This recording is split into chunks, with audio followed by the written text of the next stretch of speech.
Ha. Now we're back here. Hey, hey. Yeah, I got a couple different intros now. One little ham on it. Happy 4th of July. Happy 4th of July, and a happy belated Canada Day to our Canadian chatters. Yes. How's everyone doing this morning? Let me pull up the chat so I can see what you all are saying. Man, had a fun day yesterday. Priscilla and I were out and we were making videos. Yes, we did. I managed to injure myself yet again. This morning I went to do this, and now my shoulder hurts. So earlier in the week, I made a video and I injured my wrist, showing you guys how to break glass, which didn't work, and then pushing the Model X door up against gravity. Oh, that's how you heard it. Yes. So hopefully it will also be fine in a couple days. Wow. So that shows you that you're getting a little older now. You can't. I was about to say, I heard about sleeping wrong, and that's happened once or twice, but just normal everyday things. Right. Yeah. So somebody had pointed out that that doesn't look like something that'd be easy for a child to do, and I agree. And I would probably still show my future children how to do it, and then hopefully they would use their feet, or at least be able to pull the strap so that first responder could then lift the door, which is going to be even harder than pushing it. I understand, but people, when they see a kid in danger, they get some adrenaline, and I think they'll be fine as long as they can unlatch the door for the person. Yeah, that's true. And I think also too, people might panic and Yes. forget the video. They just try to get out any way possible. But I know this sounds crazy because I was in the military 21 years. But in a time of something's happening really bad, your natural instinct is to act whatever way. But the thing that you was taught never comes to your mind. And so I have a tendency to like calm down. Let's assess this situation and then try to go with what was taught first. Yeah. So But you got to drill. yeah, but it doesn't happen all the time. Adrenaline really kicks in. So, It does. but That's it's why. That's why. Like the young soldiers are always like, why they got me doing this again? Well, they want to make sure you've done it so many times. right, It's freaking automatic. right, That way you can't get wrong when the adrenaline kicks in. You just do it faster right. and The maybe a muscle little too memory hard. kicks in. The muscle memory kicks in. You do it. Exactly. But I Exactly. appreciate you doing that. And so we're going to reenact that again in 2 weeks, so I can put it on Yes. my Hopefully show. there'll be a new Model S to play with. Yeah. That'd be great. Happy 4th, Don. So Marianne was telling me this morning that Mr. Don has in one of the videos he has a better suggestion for getting your window open than the one that came in the box. So I'll be looking into that and Okay. take a look at it. Yeah, that pic didn't look too good. Yeah. It ended up bad. Oh man. Hey there, Zach.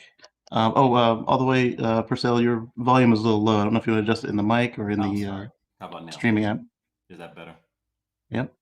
Hey, Okay. Zach. Okay, so while we wait on the others to show up on their leisurely hour, um, I was getting ready this morning, and NPR put on an article about the pollution from fireworks. And I had not considered it because this is one of those things that growing up here you take for granted.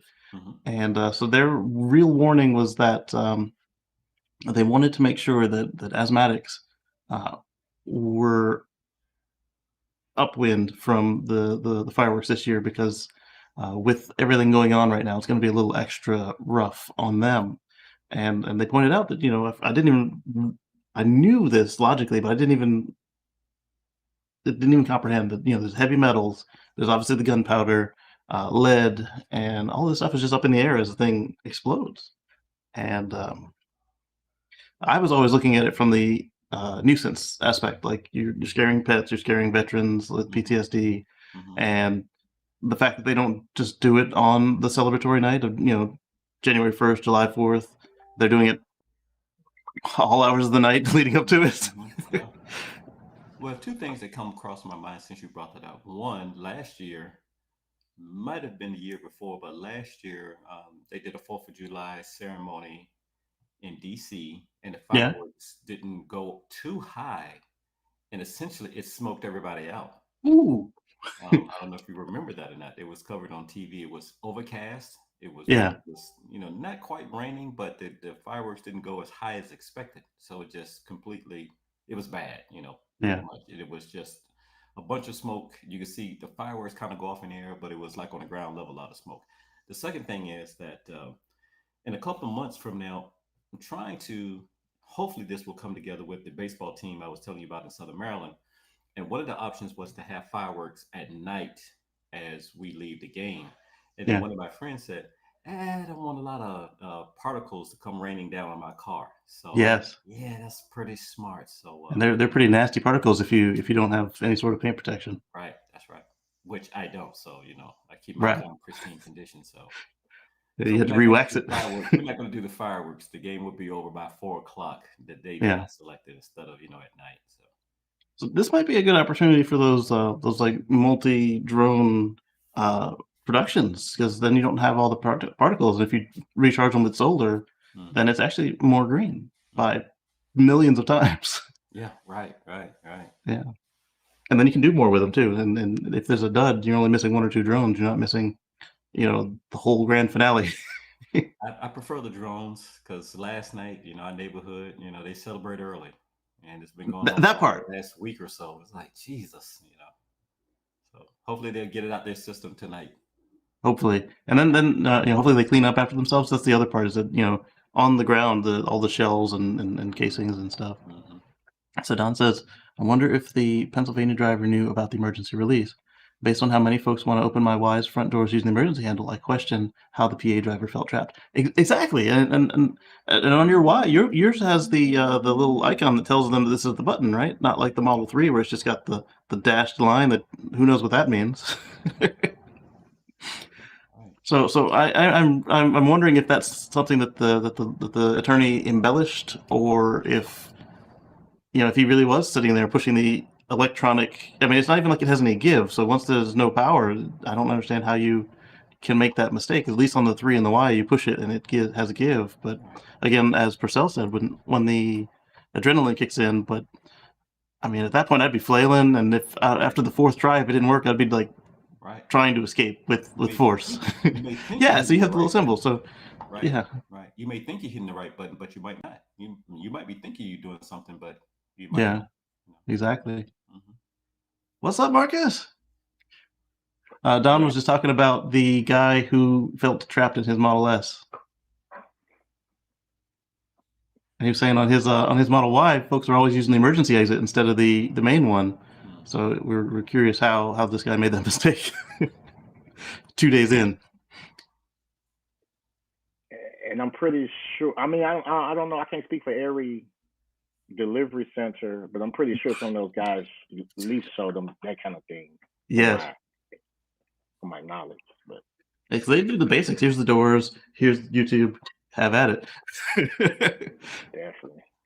It's the first time I'm seeing Marcus at his home site. I normally see him working. At work. Had to do a double take. Oh my goodness! Thank you, Zach. Thank you for the great work, guys. Cheers. Appreciate it very much. Thank you. All right, so we talked about the air pollution from fireworks. We talked about the escape from your Tesla, and definitely share that with folks. Anyone who's new to a Tesla, and then anytime somebody sends you an email saying, "Oh, see, this is why you can't get a Tesla," just send that back. Like, hey, no, that's not how it works. The one that got to me was when the policeman came across the older gentleman who managed to drive into the rocks, and rather than picking up a rock and bashing open the window, or um, perhaps using his nightstick or the butt of his gun, or shooting out the back window, I don't know what he was doing. I guess he was calling for help, but he went back to his car, and then the old man perished in fire. And just because there's no door handles, you're in a position where you're trained to be calm under stress, and at that point, you're already immune to any damages you do rescuing somebody. So I would just bust out the window and save the old man. Right. And that one still gets to me. It's been what, 3 or 4 years now, and I just, I don't know. I They wish have I good was Samaritan laws. Are you talking? We talking about the plaid situation one? Not that plaid one. That plaid one just brought that back stronger for me. It was a titanium Model S that looked like the one that Purcell and I had, and they just let the old man not survive. Let's see, what was our next topic? So Dan shared with us the Rivian CEO is sharing off his fleet of Amazon delivery vans.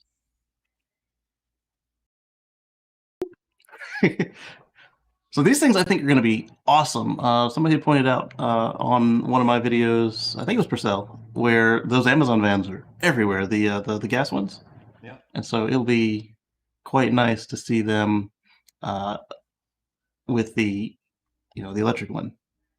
Oh, this is the one that the Hyperchain showed off, and I was thinking it might have been a new video, but so he was just taking pictures. They showed off the camper stove of the Rivian R1T, and a couple other items, and seeing this would be, I think this will actually be more impactful on the environment than the personal trucks. I mean, the trucks are great and they're going to make a huge difference, but these things, as Purcell mentioned, they are constantly running everywhere, running all day. And oh, this is a new paint job too. See this one here and this one here. Yeah. That's the one we're used to seeing. Neat. But I see Amazon. I see that truck. Those trucks are in my neighborhood 7 days. I'm surprised I haven't seen one today, but they are in the neighborhood every day, multiple times a day. yes. And then you, like, depending on where you live, you can get like a 4-hour delivery or an overnight or a same day delivery. And yeah, so it'd be nice if they had less impact. I mean, I know like for the personal ones, they can do the they can deliver in Leafs, they can deliver in Teslas or whatever, but the bulk of their deliveries, I don't think, are done with the personal vehicles. They're done with the Amazon vans, and of course, they still use UPS, FedEx, and USPS. Thankfully, USPS has at least 10% of their fleet going electric. Hopefully, the politics work out that they can get more than 10%, but they've got themselves a holdover stick in the mud, so they might only be 10% if this guy manages to retain his control. what's the announced range on this particular one that we're looking at? They haven't said, and they don't really have to because they only have one customer here, and they are happy with it. I was also looking forward to finding that information, and somebody pointed out that Amazon's happy, and it's their business. So hopefully they'll share if Rivian doesn't before. But what I'm thinking is that by the time that Rivian's allowed to either share this design or the future version of it with small businesses and other companies, they'll have one with more range, more power. I don't know that they'll necessarily be bigger because this looks like the perfect size, the large vans. Well, it's one thing to show photos. It's another thing to show it in action and in neighborhoods. So yeah, and that was what I think probably why this Arthur put Galley's video of it out in the wild up so that we can see they're not just pictures in a factory. right. I also noticed that just like we were talking about the particulates from the fireworks, see they've got we got to click in it. See they've got the vent covered up here. Yeah. Yeah. I take these photos with a grain of salt in a way because until I see it actually in action, then Yeah. just a photo. It's just like a prototype for me. Right. Well, and that's what we have been having them accused of with the R1T and the R1S. Right. Hopefully they do come out this month as promised because I've got some folks that are waiting on it. They were originally promised a July delivery date, and last I spoke, they were looking at hopefully August, but nothing concrete.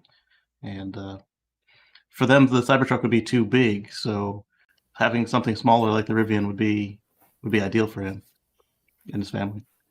What's up, Omar? Happy 4th, everybody. Yep. And so Don is asking when the Rivian vans will be available to other companies. I'm thinking that once they get that initial 100,000 vans out, assuming that Amazon doesn't do another exclusive order, I think at that point they'll be open to fulfill other orders. And at that point, hopefully they also take the opportunity to do a mild refresh. Like, hey, here's the newest what we learned from making the batteries. Here's what we learned from the complaints from the Amazon drivers, and just make it that little bit better, and then make that on sale. Yeah, Eddie. I was referring to you. I didn't want to call you out. um, and then for the, I would say no, it's not an electric death trap. That was the whole point of the video, is to show that there are so many ways that you can resolve the situation of being in the car. And then a warning, as Purcell said, with the adrenaline, when you have the adrenaline going, you're not necessarily thinking straight. So thankfully on the old Model S and Model X, you just pull harder, which helps for most people. But on the 3, the Y, and the new S and X, I wanted to make sure that the folks knew where it was, so that they're like me and they can calm down and deal with it. Or if they're like, like we talked about with Purcell, they drill it into you. You can practice once a month. So that way, should something happen, you know how to deal with it. I don't know that I would do once a month with the Model X. One, because the doors are so heavy, and two, you're going to be buying a lot of clips because the speakers held on with clips or speaker grills. But maybe just remembering, just get down on the floor in the middle row and go through the motion of pulling the grill off without actually pulling it off, and then pretend you're pulling the strap, just so you have the muscle memory. Yeah. Yeah, absolutely. It makes perfect sense to use Amazon as beta testers because you have one company that can give you all the feedback. They're not going to be trash talking you in the news unless you breach a contract. But that was another point with this, is that Amazon, or with this Amazon contract, they don't have to sell a customer Rivian vehicle for quite some time. I mean, it would be really bad PR for them to miss this, but they would survive with 100,000 cars on order, because I mean, how long did it take Tesla to get to 100,000? And they're doing just fine now. So imagine if if they prioritize the Amazon vans, like say they fulfill the orders they do have, and they say, all right, we're going to pause on the trucks and we're going to finish these vans. That would be something they could do, depending on how their production constraints end up being, because as we've seen time and again, both with Tesla and other EV manufacturers, that production is hard. Yeah, especially mass production. Yes. Yes, that part. Making a few handful is a lot easier than mass producing. Absolutely. And then I wanted to call back to last week when we were having the heated discussion about DC fast charging costs. Marcus shared with us a permit from Texas. I'm not able to load it because if I load it, my screen will crash and close the stream. So hopefully one of you guys is able to share the picture of the permit. I tried to go to the website this morning and it won't let me load the website. So. While there's a breaking action, I kept saying, don't say that, Omar, because I'm originally from Norfolk, Virginia, and I'm a big music buff, music fan, and there was a group who was called the 34th Street Band, and they went on to become mass production. Remember that group? They had one song called Firecracker. That was their claim to fame. So every time I hear somebody say mass production, I'm thinking of, oh yeah, that's the group that I grew up with. So I put the link to the permit in the private chat if any of you guys are able to get the page to load and share the screen, or in the other private chat we had before this, I've got the image. But while you guys load that up, I will talk about what I'm looking at. So it is a page from the Texas Department of Licensing and Regulation, their Architectural Barriers Project Details page. This is in Kyle, Texas, and it is so it's going to be a Kyle, Texas supercharger on June. Yeah, Purcell, your mic is still low. This project is privately funded on private land for private use. 8 electric charging stations with existing parking lot, shopping plaza. And it's got the names of the people, and then where did it say? Right there. Estimated cost $205,000 for 8 superchargers, and these are probably going to be just craned in from Giga, New York. So imagine how much money it used to take when they used to have to trench and dig and deal with everything. And this site was very likely already prepared with the power company, because Tesla's getting really skilled at this, and they're starting to kind of pick sites where they can literally just bring in a couple superchargers on the crane. And so it's quite interesting to see this. Was anybody able to load it?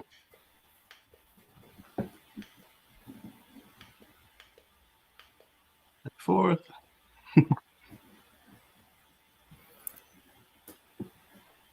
Yeah, I can definitely. I'm getting that message Yeah. that the Let me see if I can page find isn't one available. from my.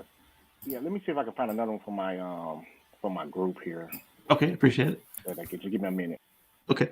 Yeah, Eddie. So that's what I'm suspecting that Amazon and Rivian are going to do, because that's easy money, and if you're just making the same thing, same color, it's so much easier than having to have the 8 different colors or whatever they offer for the personal vehicles. You don't have anybody who's complaining at you. Worst case is they'll just mark stuff up, X here, send it back for rework. Versus if you have Tesla quality panel gaps or fit and finishment, Tesla can get over that, but I don't know that too many other brands can survive that scrutiny. I wonder if the 4 new SE on its lab is the first step up to Tesla selling to SEs to third parties. That's a good point, because if the reason they didn't do it before is all that labor, and then nobody else could take use of all their investment, and it stopped them from putting in other chargers because they're tying up a team. But if they can just crane it in and you are responsible for plugging it in, well, not, but like, getting an electrician to do it, I think that might allow that. I'm curious how they will. Are they going to just stop you from working it if you plug in, or is it going to be a separate fee schedule, or will you be responsible for having perimeter security so that non-authorized vehicles can't make it into the chargers?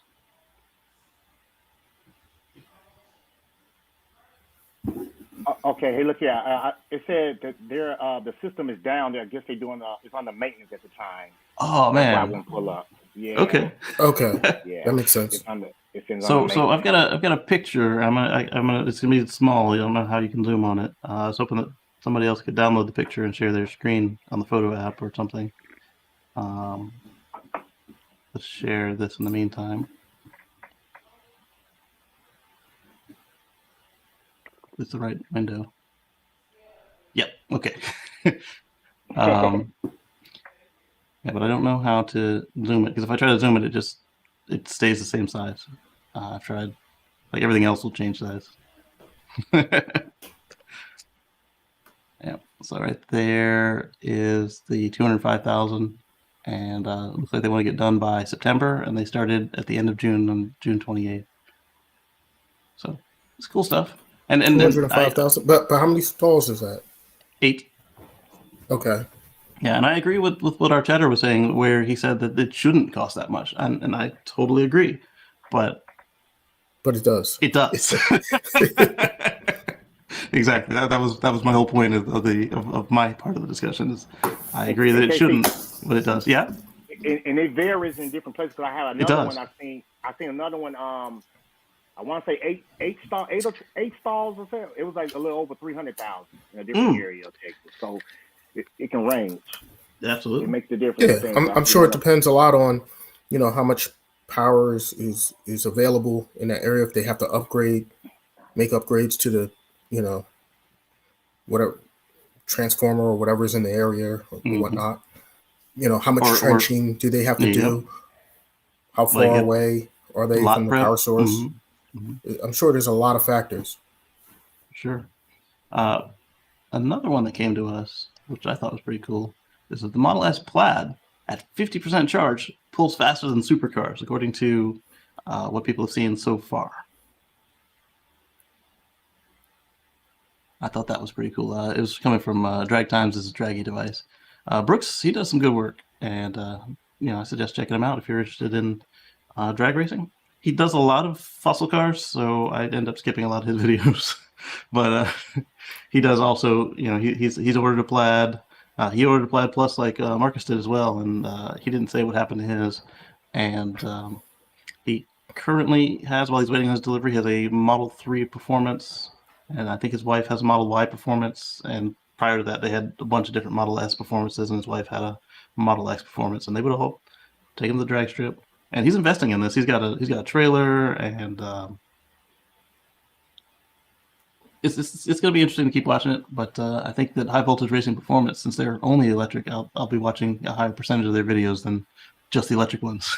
Hey, look at that, and that was talking to one of my guys, that was one of our main concerns. That was mainly the reason why we was kind of focusing on the Plus, because of that 500 plus range was like Yes. excellent all day on the track and doing passes and so on.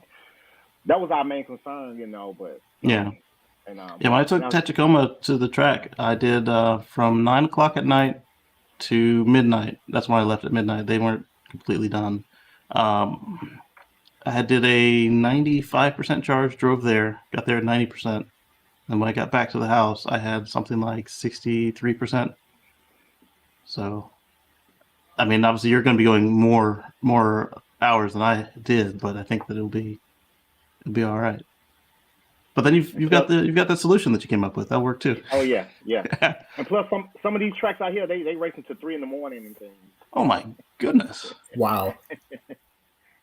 See, the problem with that is people make more mistakes when they're tired. So hopefully they're resting up ahead of time. People got so maybe everything. Yeah. Okay, a lot of people, when they do it out here, big events, they have like RVs, they rest and they sleep. Trust me, it's their livelihood, man. They take it serious. So. Yeah, I think your machine is doing the same thing that Steph's did, where you've got the volume turned up in the system, but maybe in the app it's different, or the other way around. She had to fight with it a couple times.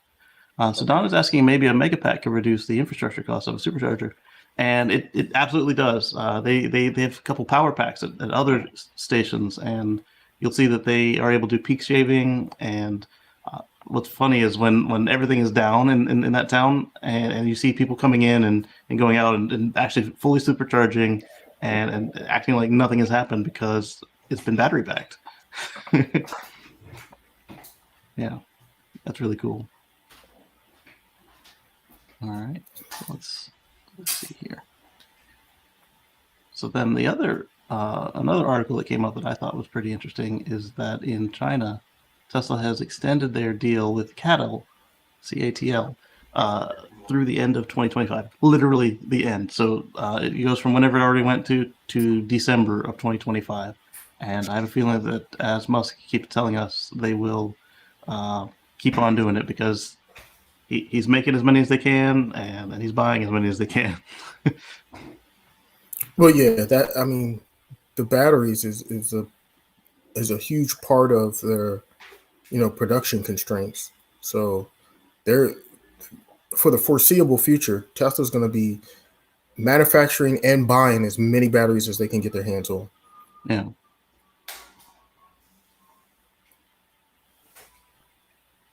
Hey, Omar, just like I heard, just like the chips and everything, that's the same.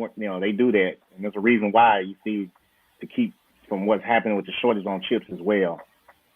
I don't know if you're aware of that. They kind of do that too with the chips. They buy. Oh yeah, absolutely. They have to. Smart. They're buying up as many chips and manufacturing as much in house as they can. They try to do as much in house as they can, but however, just because of a purely supply aspect, they have to buy outside as well. So yeah.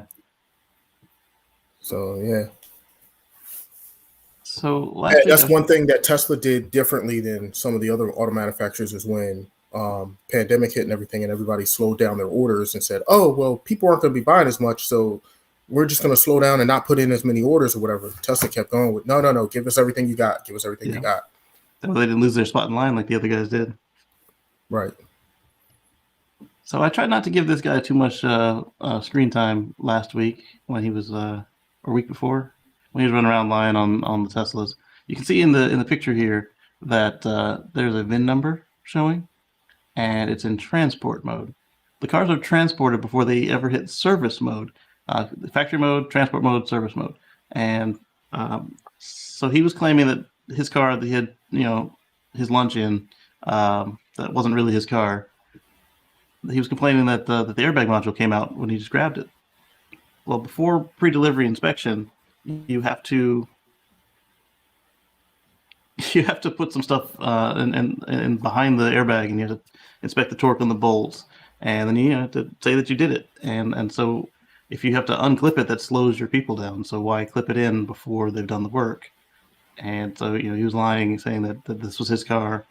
And then he recently put up an apology video. But as Mark at the Tesla Life pointed out, that if you're so sincere, why is the original video still up and not just the apology video?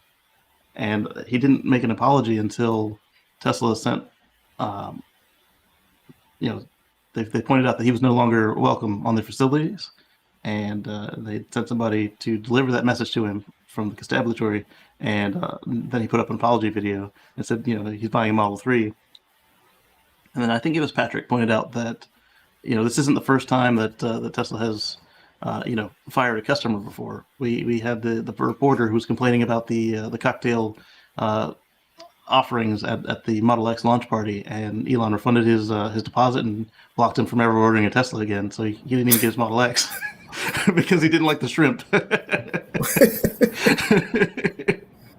So, I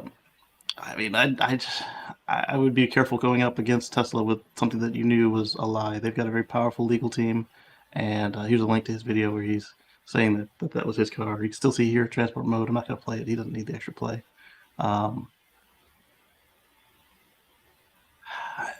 Yeah, that's the thing. I mean, people are.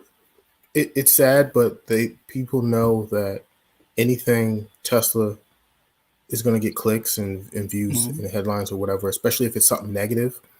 And so people, do things just for clicks, views, likes, clout, whatever. Yeah. And you're going to have people like this that are going to lie and going to do stuff. And the bad part about it is, a lie will travel around the world 100 times before the truth can get out of bed. That's so right. The problem is, the lie will go viral. Everybody know about it and hear about it and be like, oh, that's crazy. They're terrible. This, that, and the other. And then when the truth comes out, the truth gets a little blurb and doesn't really get as much traction. And then a bunch of people don't know the truth. On page 25, when the lie was on page 1. Right. In small print. Exactly. Hey, yeah. I did hear, that, whatever that location, they was trying to, they kind of got in trouble from I heard that because he shouldn't have got access to that vehicle like that. Yeah. So that's he said he just walked on. Yeah. I would have been more mad than about the lie, the fact that he put lunch in a customer's car. That was a big no-no when I was working at dealerships. Is you did your best to make sure a car that hadn't, either that had an owner or one that was getting ready to go to an owner, you made sure that you didn't mess with them. No food. You put the mat down. You put the seat cover on, and if you didn't, it was coming out of your paycheck or worse, depending on what happened. That's not to say we didn't use new cars to go get lunch for the crew and everything, but we made sure they weren't already sold, and then once the customer had seen them and signed up, or if it came in with a name on it, we didn't touch it. We didn't mess with it because it's a matter of respecting people's property.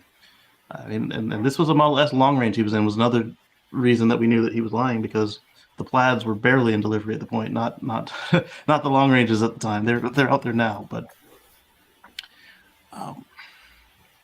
And can I say one more thing on that? Part. Yeah. And what should I say? It's a reason why those cars come like that. They're come like with the airbag. What I'm saying, because of it's certain things that they have to do. They mark put like this Tesla mark things so if it it's been tampered with, etc. You see what I'm saying? So there's certain things they have to do behind that and everything as well. That's what I was told, and even comes to do with serial numbers, barcode numbers and things and so on. So it's supposed to come like that, but he just unfortunately got the chance to get into it like that and try to go viral. The problem was he gained access to the vehicle before it was serviced by the service center and before they did all their pre-delivery things that they do. And that's actually a security breach, if nothing else. Which is why the cops came after him. They're like, hey, trespass, boy. Right, but I mean, not only is it security breach on his part, basically breaking into facility, whether he had to hop a fence or get behind something or whatever to get to the vehicle. But then it's also a security failure on that service center, that particular service center where that vehicle was located at. Absolutely. So that's something that needs to be addressed, you know, on Yeah, both so ends. I heard, yeah, I heard from what I heard, yeah, they're gonna get it, you know, because it shouldn't Yeah. have happened. Yeah, Right. they're pretty strict at the places I go to, and but the point being that you know, if they clip the airbag in, there's a chance they could break the clips pulling it out, and it slows the text down. And then right now they've got a lot of a lot of cars to process, so any minutes you slow them down is undesirable. And at the same time, as Marcus said, if they don't go in there and do what needs to be done, should that airbag deploy and there be a problem, and they get in there and it's missing the proofs that what was done was supposed to have been done was done, that exposes them to liability, and that's the last thing you want. It's for somebody to potentially lose their life or get injured, or you know, as shareholder, for that to affect the company because it was preventable. Saying on that. Well said. Well said. Yeah. All right, so Nissan is going to be announcing a battery investment in the UK. So they are finally back to getting their own batteries built in-house instead of paying somebody else to do it like they did in Tennessee. They sold their battery plant or spun it off, or however you want to call it. So far though, that plant is exclusive to Nissan just because of the size of their orders. But as Musk points out, you know, you want to have your battery supplies secured, or at least a good chunk of them. And so, spinning off that battery factory was a wild move. Unless they were planning to get out of EVs and then decided that was a bad move to try and get out of EVs. That's all I can think of. Yeah, I'm thinking they thought, oh, we're gonna stop doing EVs, and they quickly Whoopsies, found it's on the that to be a cupcakes. mistake. Yeah, that was a bad move. It's a shame because Nissan, you know, originally they kind of had a head start on everybody with the Leaf and everything. And if they would have just continued to expand and build upon that, they would be way ahead of everybody else right now. But, you know, I guess they didn't feel the need to. I don't know why. I don't know why you wouldn't. Was that before or after they got rid of Carlos Ghosn? Because he was the one who was pushing EVs. He hated hybrids, and I was like, well, some of the statements he made when I was into hybrids, I was like, well, I'm never buying a Nissan hybrid. And then they went in and put the Camry system in the Altima. I was like, yeah, I'm still never getting a Nissan hybrid. And then, well, because like if the CEO doesn't agree with the product, it's like, why would I want something that he says is stupid?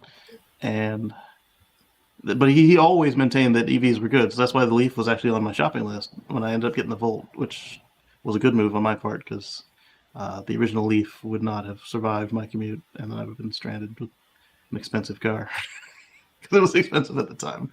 Right. Yeah. I mean, the Leaf was a nice little car, but it was a great car. You know, it's kind of a limited use case though. So like just for a commuter vehicle, really, you know, small regional vehicle, it's fine. But do you all think they're going to try to redo it all over again? Maybe. Well, the one thing I hope they do is, I mean, obviously, if they're, you know, they're spinning up battery, they're doing, you know, if they're trying to secure much more batteries, they're obviously going to take electric seriously, and they have to. Every company at this point, they have to take EVs seriously if they're going to survive. But I hope they correct one of their biggest mistakes with the Leaf, which was having air-cooled batteries. Like, I really hope they do liquid-cooled batteries like everybody else. Yeah, the Nissan Ariya is going to have liquid-cooled batteries. Yeah, because that was the biggest mistake I think that I saw that they made with the Leaf. Yeah, and I'm sure they did it because they were trying to keep costs down. Because they wanted this, their whole premise behind the Leaf was they wanted a vehicle that everybody can afford, the everyday person car. Yeah. I don't think so. I think Takata went out of business with their recall. It was every car maker, every car in the world, basically. There were like a handful of exceptions. And I mean, to the point where Tesla, Hyundai, Ford, Honda, everybody was like, hey, we know you've got the recall part, but these cars are more likely to have shotgun shells in the steering wheel than these cars. So we're going to take care of them first, and we're going to get to you before your car becomes dangerous. And Are they even done with the recall yet? Yeah, but I don't I don't think know. that's I don't think My Takata car survived that. was one of the ones that was affected by that recall, I had and 3. I had mine done already. So Yeah. My last one that was affected by it was the Model S, but I had 3 cars that were Takata affected, which was wow. yeah. Did all 3 of yours get replacements? I actually didn't have any of them for the replacement. The Model S was gone by the time it had the airbag replaced. Okay. So Takata Racing still exists. Takata Corporation. Let's see what happened to them. Oh no, they are still in business. They were founded 188 years ago. They were founded 88 years ago. Let me see if it says anything about the airbags. If that division's gone. Oh, they're still ongoing with the airbags. This is just Wikipedia. I know you can't use them as a primary source, but they're good for finding stuff and where to look, etc., etc. So the airbag recalls from 2013 to present, and they were founded in where did it go? 1933.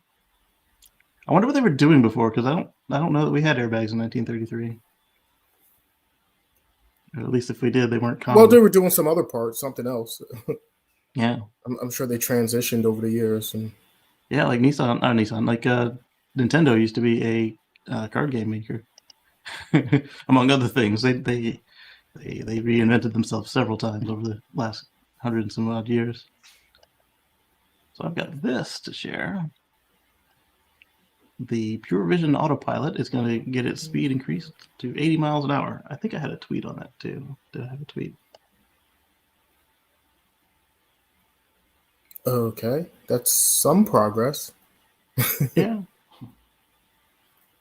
Some progress is better than no progress. I lost the tweet, but there was an Elon tweet on that. Somebody was making fun of him, and and he said that here. Gonna work? Sweet. Okay, so no, that's another one I'm thinking of. This one, Dirty Tesla was talking about how well his Model Y was working, but he was hoping that they could get the speed boost. And then Elon replied, I don't know why Elon replied. There it is, but I don't know why the Elon reply wasn't the highlighted item. He said the production release update is coming this week, which includes raising the speed to 80 miles per hour. Sorry, the 75 mile per hour limit was done as a precautionary measure. Turned out to be unnecessary.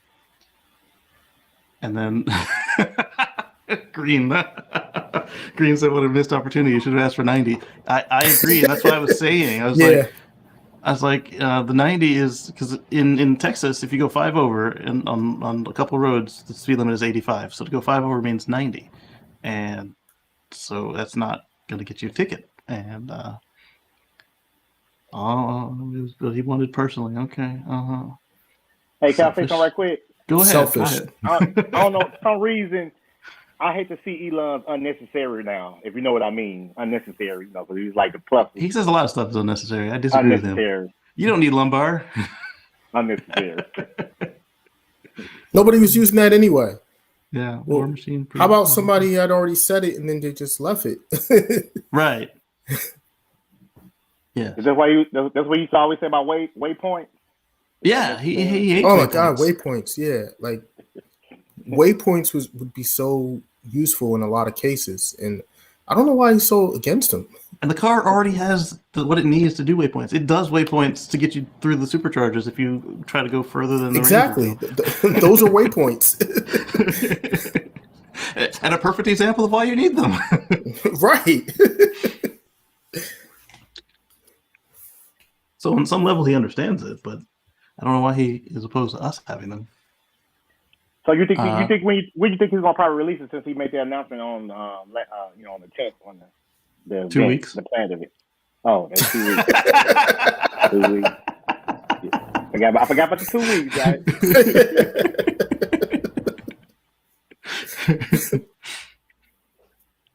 Let's share this one. That's Elon time for you. Yes.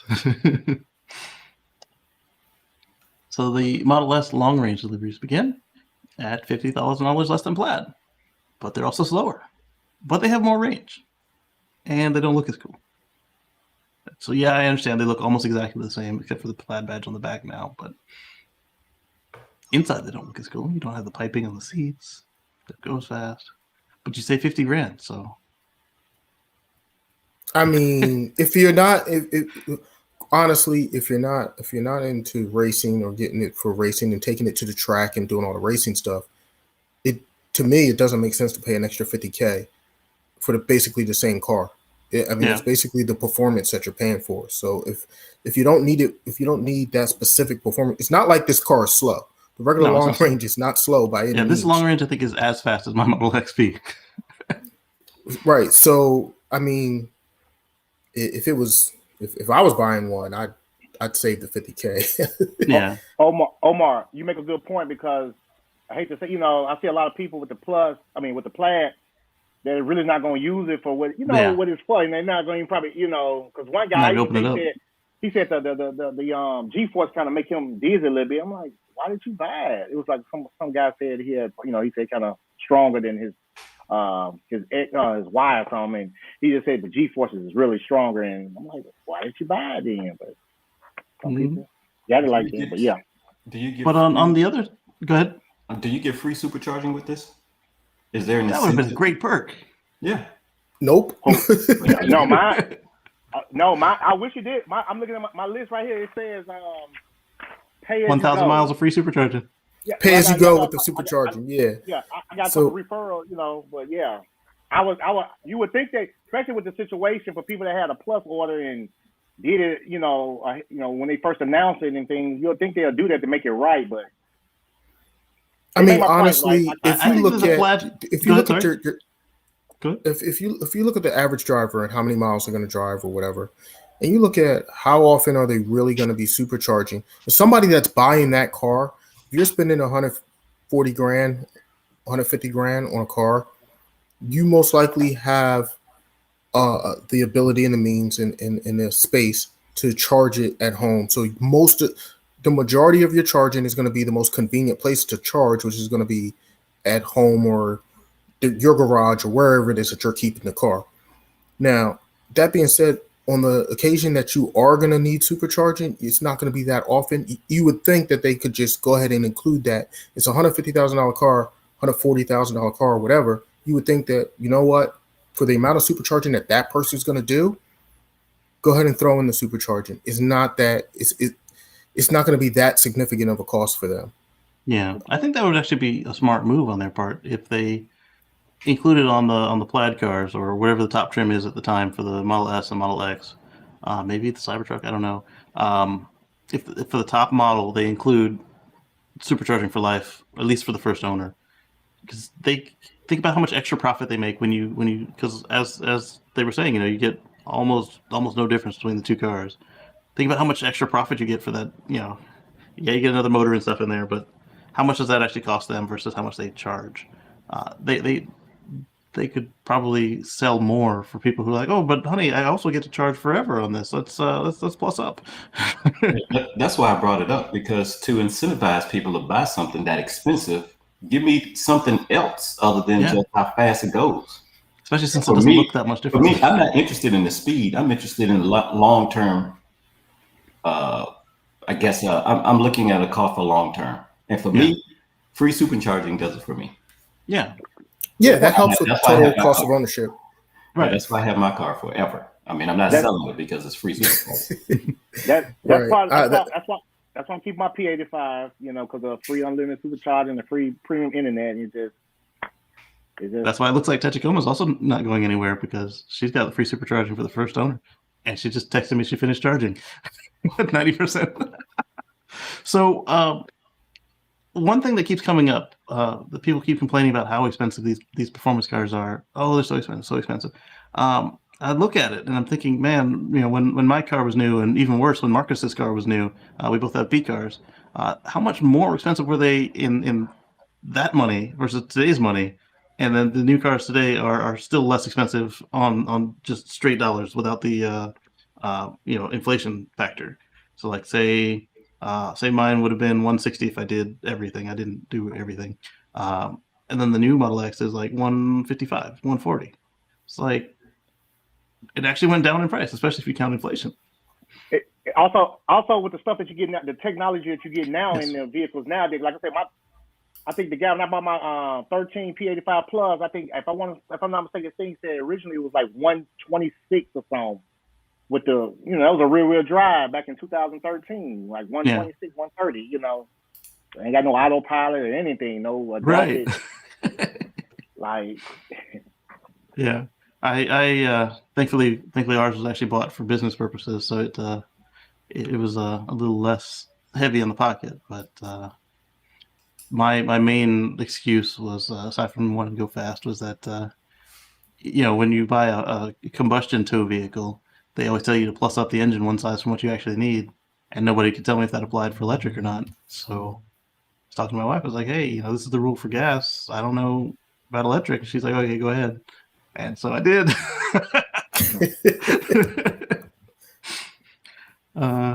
Zachary says 2 weeks from some point in the future, it's like that sign in my bar for free beer tomorrow. Oh, yes, I saw that on a bus the other day. That was awesome. It says, "Come back tomorrow for free beer." Oh. All right, let's see what's the next story here. What did I just close? Did I close the wrong window? No, I didn't. Okay, come back. All right, so Clean Technica is talking about why it's important to have efficient cooling. And I agree with them, because not just from the energy usage and the consumption, but the output and the effects on the climate. It's a no-brainer. And this is what I keep saying, is doing the right thing for the environment will usually be good for your pocket as well. Because a more efficient AC is going to use less power. A more efficient AC is going to put out less pollution. And so there's going to be a meeting of the G nations, and they're going to talk about it. And I think it's the right thing to do. I mean, it makes sense. If it's going to save you energy, save you money, and be better for the environment, it only makes sense. Yeah. Plus, what we're seeing is out west right now, or in the last week or so, where so many folks either didn't have air conditioners or they weren't sized to keep up with what was going on with the heat wave. And we had a record temperature in the Arctic of 100.4. It's somebody called it global weirding, and I like that. And it's never going to be the same as when we were growing up, and we just have to do our best to minimize our impact in it. Whether or not you believe that it's caused by humans, you have to admit that we are definitely putting our thumb on the scale, no matter how much of a difference that makes. And we probably shouldn't do that. Oh yeah, they had record temperatures, and I think I was reading in Canada somewhere where it was over 120 something degrees. Ooh, yeah. They beat Death Valley for the day. That wasn't even for one day. That was multiple days in a row. Multiple days in a row, yeah. Yeah, they broke a record the one day. Then the following day they broke that record, and then the next day they broke that record. It was like, whoa. And they got massive fires up there like crazy. A lot of fires. So. Yeah, I mean, we're dumping. And speaking of fires, they were saying that with 4th of July, that those areas that are in those high heat and drought conditions should not do fireworks because they do it anyway. They have potential of creating big fires. They better tell the people who own the firecrackers in neighborhoods to be careful, but they won't. They won't. I mean, because usually you got the states and cities where it's already illegal to have fireworks, and they just go across the border. They get some fireworks, and like, hey guys, look at this. Eddie was talking about the local fire department was I don't know what they did. He said, why didn't they just put water on them to destroy them? So I'm curious if he could tell us what they did. But he's got a point, though. He's just make it unappealing to do. Yeah. I mean, besides the professional ones are more impressive to watch anyway. Just, I mean, honestly, as entertaining as fireworks are, I'd like to see them just stop doing them altogether. Just because, I mean, just so many reasons. there's so many dangers behind it. There's so many fires that are caused behind it. There's so many injuries and all types of stuff all types of reasons why. I mean, you're scaring the heck out of wildlife and dogs and everything. You're put the pollution that you're creating. There's just all these different reasons why it's just like, you know what, we can celebrate in other ways. We don't have to shoot off little bombs and watch little explosions go off. Yes. So I've got another one from Twitter. This one was fun. IAHS completes the test of the 2021 Model 3's new camera-based front crash prevention system, which rates superior for vehicle-to-vehicle interactions and advanced pedestrian interactions. Details here. So we'll open that up. We'll look at it in a minute. But then we get a reply from Muskie. He says, top pick plus from the IIHS. That's the highest overall rating, but we think that we can get max score for all subcategories for individual tests too, which I don't think this is a bluff, because they do that on all the other crash tests. Like literally you'll see the 5 stars, which everybody gets, and then you'll look into each subcategory and you'll see the 5 stars there. And if you look at the other manufacturers, they don't all have a perfect score. So I'm glad that he's obsessed with this, because it just means it's safer for us. And that's why somebody was talking in a chat with me the other day about, the model, why would you get a Tesla that's $40,000 more to save $20 on brakes? And it's like, well, brakes cost more than $20. And if you can find a car that the Model 3 is $40,000 more than, which is kind of hard to do since it doesn't cost $40,000, that means that you're looking at a $2,000 to $3,000 car. I would rather have my family in a safe base Model 3, where they're not polluting, and if they get into a collision, I know they're safe, than whatever you can get today for $2,000.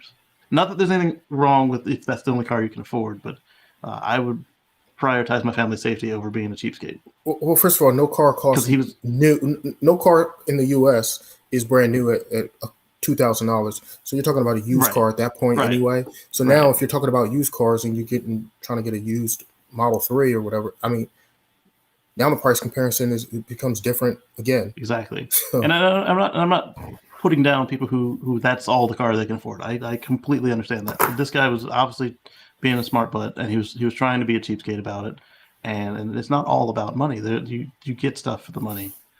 And I would like to know that I'm not killing other people's families with pollution, and I'm not having my family at risk from being in a death trap. I've seen $2,000 cars. They're that price for a reason. You need all kinds of work on them. They don't meet any modern safety standards, and they because they're so old, they don't qualify for any smog situations. Well, it depends on the state, but they're not required to stay up with it in most states. And so that's responding to IAHS, and that was pretty cool. He's got another one like this, but let's take a look at that. What IAHS put up and see if it's anything interesting. Oh, yes, it is interesting. Let's put that up and see. There we go. Let's zoom in on it. No, don't scroll it. Zoom it. There we go. All right, so top safety pick. Yeah, sure. Got good on driver's side. See anything they didn't get perfect score in. Front crash prevention, vehicle pedestrian. Okay, so I prevention. So that again, that goes to Elon's tweet about software update. Yeah, if you can see the pedestrian. Yeah. Latch ease of use was an A. Nice. It could be better though. Latch is for those who don't have to deal with it yet, are the lower anchors and tether child something. It's for the car seats, the baby seats. Standard daytime running lights, lane departure warning. And this was after Consumer Reports and a bunch of others were complaining about when the Model 3 lost the radar in the US, and the Model Y too.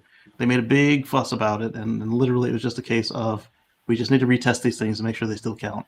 And the responses for that were just overblown. A lower leg and foot could be better.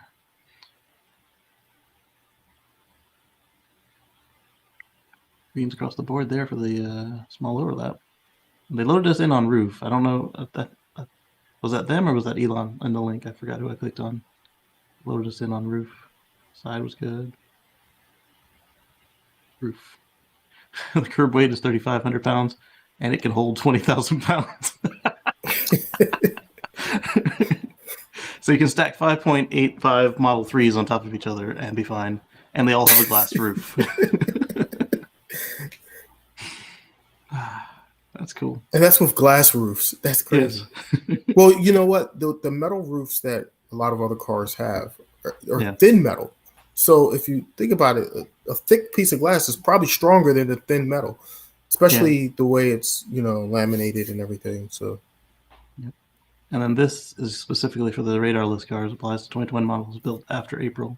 So that would be no radar. And then this is all others. So yeah, it looks like software will fix this because they both got the same score. And then this is one that Tesla's had trouble with in the past, is passing the headlight test. But it looks like they found their way. They get a high beam assist credit, but it'd be nice if that high beam assist actually wasn't drunk. That can be fixed with software. It certainly can be fixed with software. It just has to not be a jerk, and right now it is. Details by seating position. Okay, so these are the outboard rear seats. They get yellow for the tether. Okay, so the tethers are hard to use, or could be easier to use, I should say. And I don't know if the way to make them easier is they tend to get less attractive. So I can see them fighting it for style, but I would also prefer it be easy to. I think we just need to get somebody to present to Elon the child safety case of it all, get him to cry, and then it'll be fixed the next week. Because if the tethers are hard to use, some folks will either revert to using the seatbelt, which is not as safe, or they will do it wrong, which is even less safe than having to use the seatbelt to do it instead. Let's see.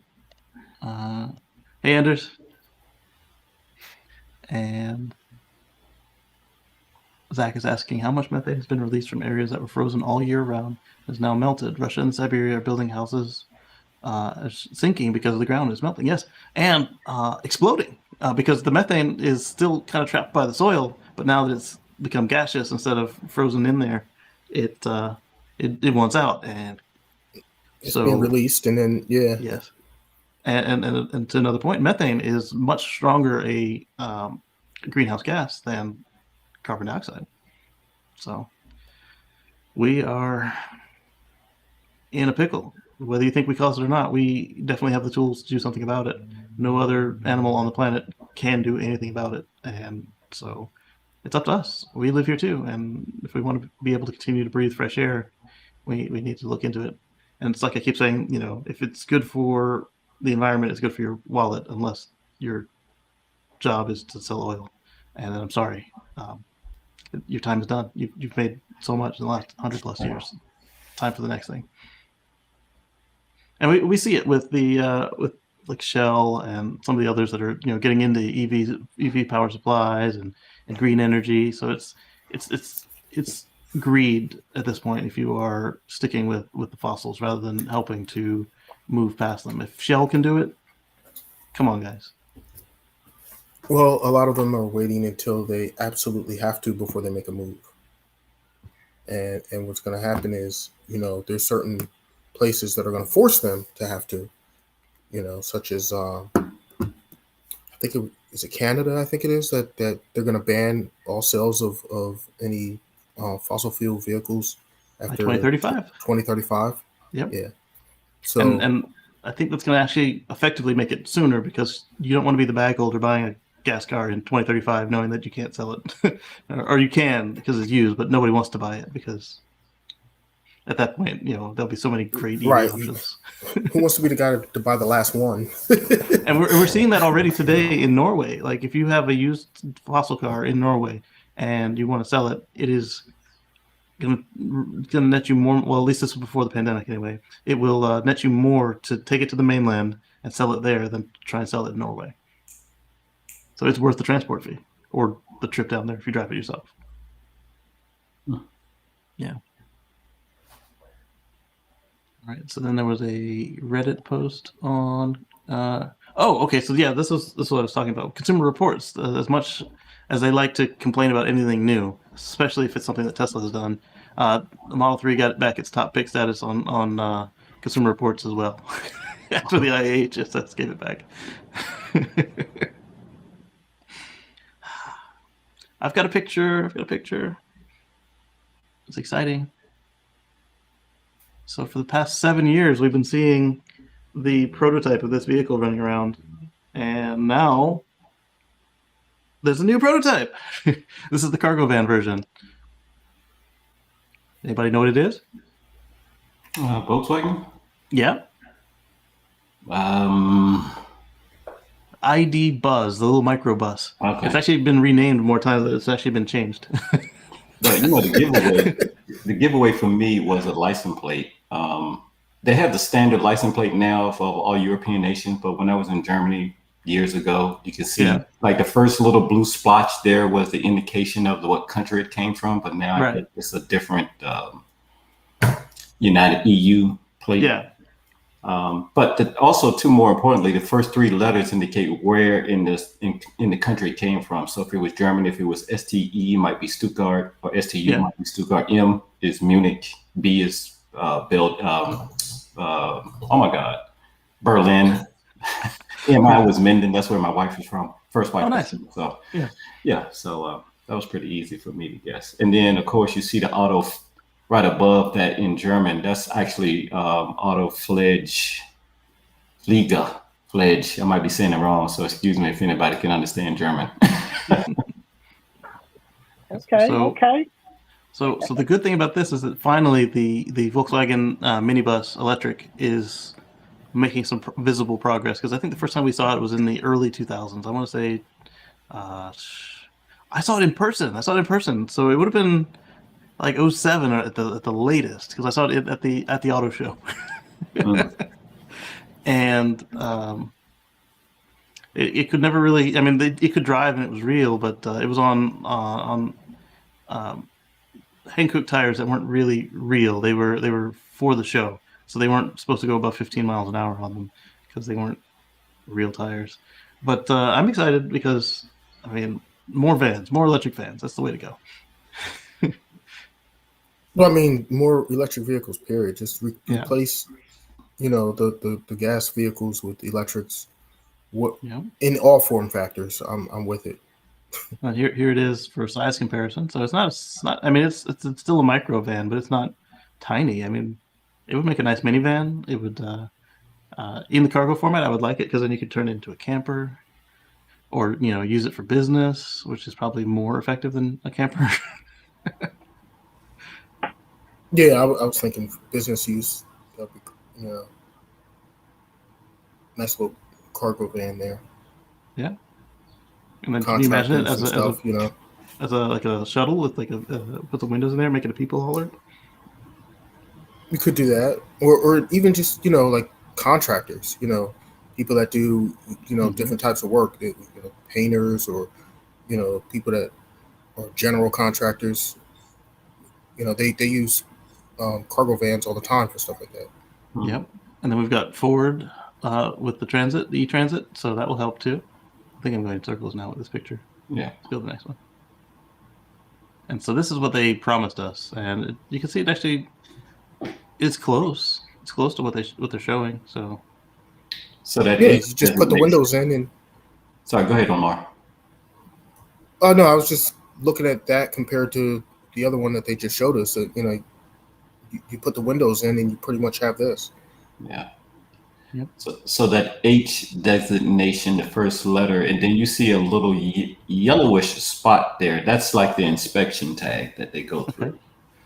Now and the NV is just all that other stuff. It's just a normal license plate numerical thing. But again, the H tells me it's either from Hanover, which I may be wrong, or Hamburg.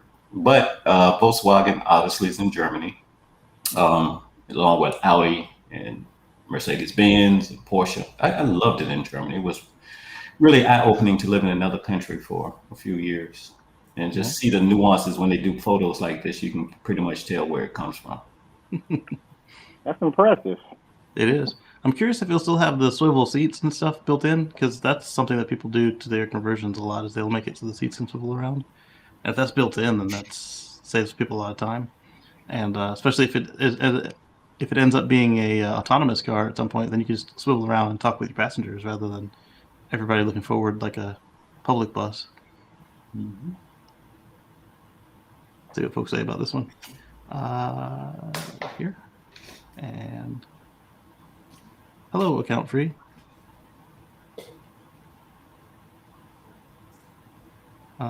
It said there were 2 comments. I see just the one. Oh, he said it twice. Yeah, that's what that is. Okay, so after the Volkswagen, I thought was pretty cool. And then we talked about, Canada requiring 100% of sales to be emissions free by 2035. Let's see if they had any further details about it. So all new light duty cars and passenger trucks by 2035. And this is actually an acceleration. They originally made the goal at 2040. So that's even better. I didn't realize that Canada was in the 2040 camp. And 2035, 2030 seems to be the global consensus. There are a few holdouts at 2040, like Canada previously was.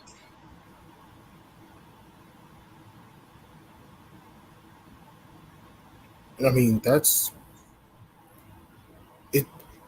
It seems far off, but that's actually really aggressive. I hope it holds, because someone in Parliament could easily change that if they get a new prime minister. Yeah, so true. Everything is all on paper. Yep. And someone could come in and go, you know what? We're going to now rescind that, and we're going to go back. And we saw that happen here. That's right. So somebody got a wild hair. That's right. I mean, Joe Biden is pushing for all EVs, pretty much for the federal government, but it just takes one president to say that's not happening. It does, yeah. Anders asked, have we talked about the Starlink plate on Tesla? I may have pulled it up, but I don't know if I did or not. Let me see. I don't think we talked about that yet. No, we didn't talk about it yet, but I was wondering if I had it selected to talk about. If somebody wants to pull up a picture on that we can put on screen, I think that'll be interesting to talk about. Absolutely, Anders. So, Omar used to have a Genesis. I think they're pretty cars. Yes. I used to have actually I had a Genesis coupe, so it was more of a sports car. But in general, the Genesis I thought that was a pretty nice upgrade that Hyundai did when they started making started making that like their luxury brand. Oh, I thought the door was hanging up. Huh? Is Inside EVs European based? Because this is another. They've got a lot of U.S. correspondents. I don't know where they're out of. Well, this photo is obviously in Europe, yeah. Germany. Yeah. Again, the F is for Frankfurt. I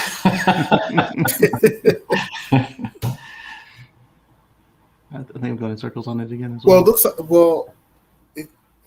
all right, so that's what it should look like. They're close. Yeah. Well, yeah. I mean that one's kind of covered, so it's kind of disguised. Yeah, but it probably won't look anything like this when it comes out. If you have to squint. Oh yeah, I can see it. Yeah, I be a little similar, but not quite like that. That's the other thing too. Like these manufacturers always make these concept cars and stuff and prototypes or whatever, and they look one way, and you're like, oh, that'd be really cool. And then when they come out, it's like, wait, that's not that. Right. That's why I like the way the Tesla does it. This actually looks better than the concept. Yeah, But, I hate getting hyped at the auto show, especially. Yes. The auto shows that had a prototype, and man, I can't wait for that to come out. And then it's like, I don't know who made the change or decision to make that look like that. That's not what I expected. Exactly. Right. Well, like the second best for me is Honda, because what they'll do is they'll actually make the car all the way through, and then they'll change some stuff to call it a concept. Like it's got different mirrors and different wheels, and then you see the real thing. It's like, okay, that's not too far off, but it's still disappointing when you saw the original concept. Right. But a lot of them, like Priscilla's saying, they are just completely different animals. It's like, why would you even bother teasing us with this thing? Eddie, yeah, that's what Omar was saying. I think that and Priscilla, that it's easy enough for some other administration to come in and change it worldwide. So we just got to keep the pressure on, got to keep pushing, do the right thing to the point where no consumer wants the combustion vehicle and no manufacturer wants to invest the money in the cheap thing by going back to combustion. The good news is now there's so many companies that are actually putting the R&D into the batteries to where the battery prices can start coming down, and that's the most expensive piece of the electric vehicles. So as the battery prices go down, then you start to have price parity, and once you have complete price parity or even better prices than the gas vehicles, it's going to be a no-brainer for people. They're gonna, like, why get a gas car and have to pay for all the gas and the oil changes and everything else when you can just get an EV? Yep. Yeah, So I think that was a dumb idea. Like, why would you put it on the hood of your car? Like, if anything, if you're going to do that, why didn't he mount it on the roof? I didn't understand that at all. Yes. So this guy in his Prius, he got pulled over by CHP, and the officer asked him if he could see past that thing, and the guy said, "Yeah, as long as I'm not making a right turn." And boom, ticket.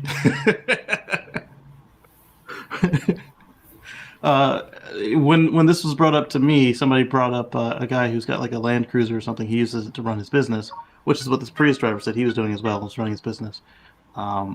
But the guy with the Land Cruiser, he took a picture with it on the roof, but he doesn't drive with it on the roof because fuel economy, it's not rated for that kind of use case, etc. So what he'll do is when he stops the Land Cruiser, he'll clip it into the roof rails and then use it and then unclip it and then drive where he needs to go. This guy obviously was not so smart and was driving with it on the hood for whatever reason. Why not the roof? He bolted it to the hood. He bolted it to the hood. Yeah. I mean, I don't know why he would even do that. I mean, I can see why he would set it up there if it was temporary while it was parked and he was doing something, because it's just easier to get to the hood than the roof. It's lower. But I mean, but to bolt it there, I didn't understand that at all.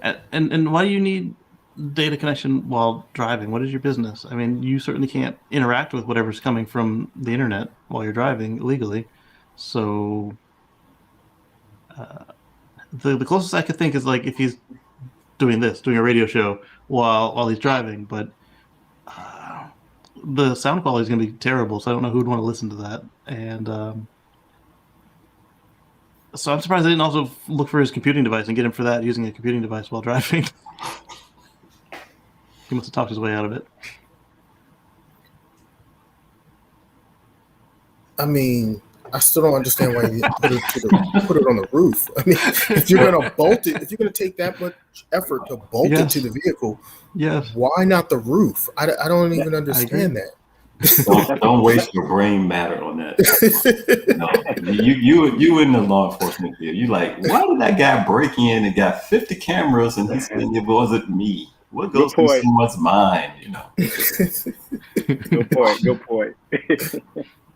So I had a video next to show you about the Model S Plaid and a pair of 900 horsepower Hellcats that have been modified, but the video has now been removed, probably because it was showing racing on city streets, and they found themselves in legal hot trouble, and they pulled it down thinking that would save them, but the internet's forever, so good luck, guy.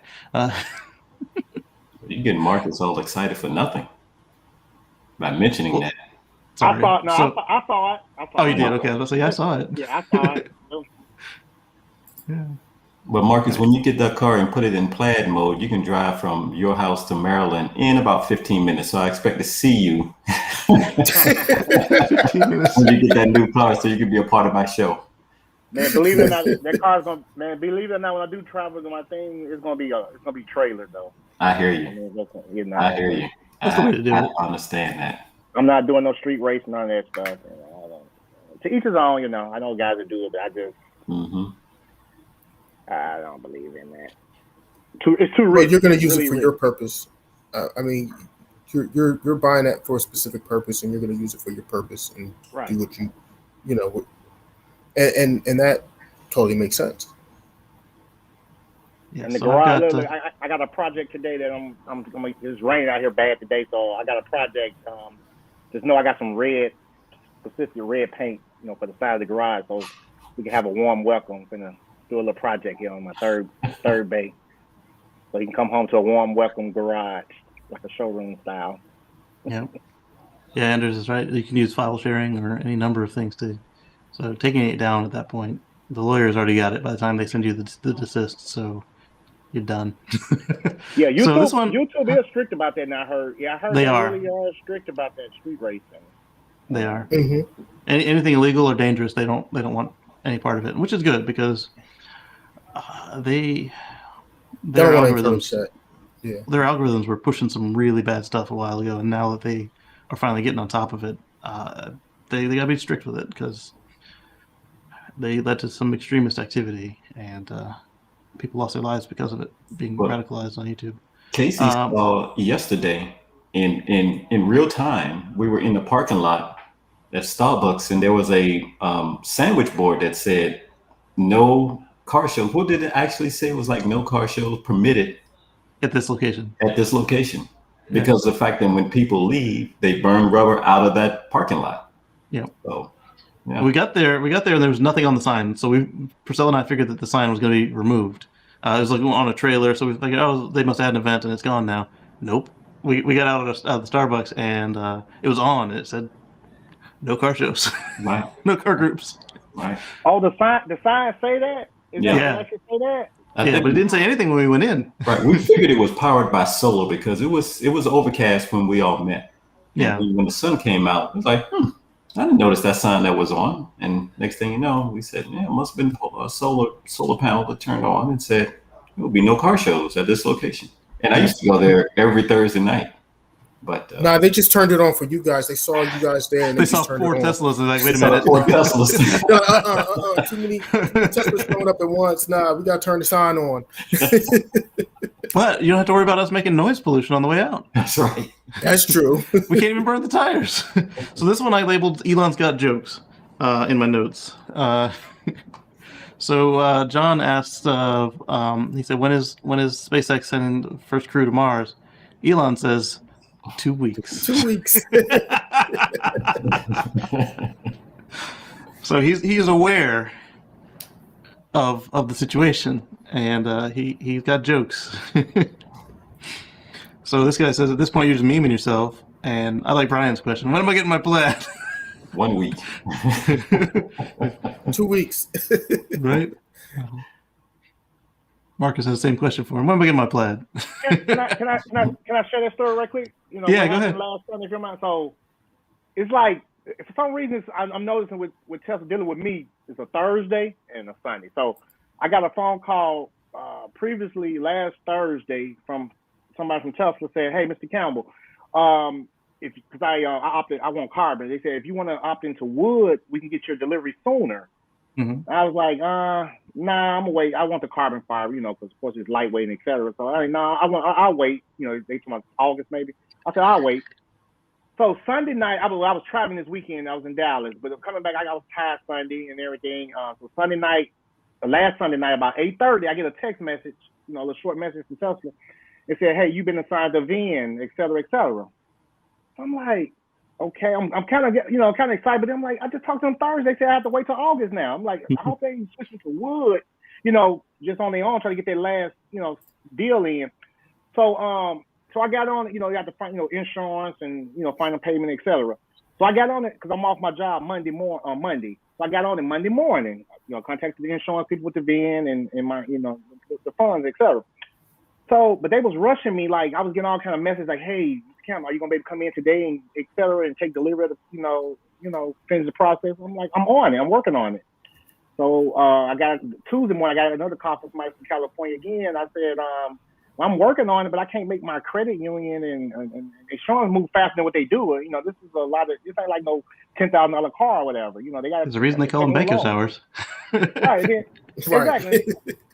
So basically, they say they give you 3 days, 3 business days, 3 days to get it finalized. So I'm like, from my understanding, Sunday is not a business day, and then especially at 8 at night, my time, like. So, especially in the South, the South doesn't consider Sunday business day. So nobody does really. Make a long story short. So I was getting her. They said, "Well, we're gonna give you till Wednesday evening by 1 p.m. to if not, we got to pass it on down and put you back in the list, etc." I said, "Man, just do what you got to do." It kind of really irked me because how they did that. So I was like, "Come on now, y'all, you all, I was really upset." But I got one of my friends. So that was that end of the quarter push. Now they do that all the time.